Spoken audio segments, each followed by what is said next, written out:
Now for pole position, Sylvia. Well, staying with the all-important topic of marriage, a new term has become popular recently among Chinese internet users, naked marriage. And no, this isn't a kinky new trend. In fact, it refers to people who go against the grain here in China and get married before they own things like a car or house and without all the trappings of a full-on marriage ceremony. These couples are happy simply with a photo of the two of them and a marriage certificate. Now, the concept has caused a lot of debate here in China, where owning a house and a car are seen by many as prerequisites to marriage.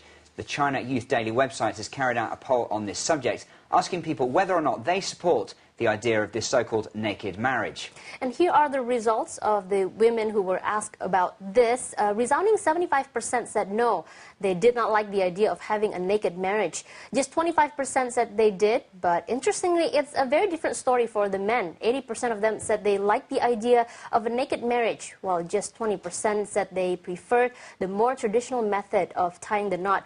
That's possibly because in most cases, men are expected to provide things like a house and a car before they get married.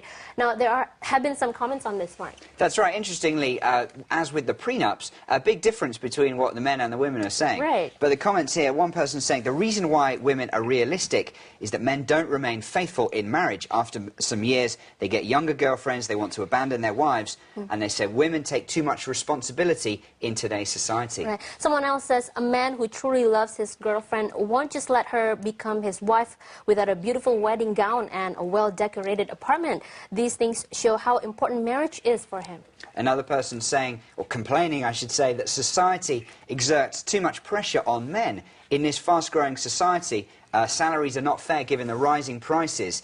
And this person said the male friends around him are afraid of talking about marriage and discouraged by the spending it entails. He says he could only buy a floor tile, let alone a house. Right. So obviously he's not very happy about the whole thing. Yeah. Well, do stay with us. We have our question of the day coming up in just a moment.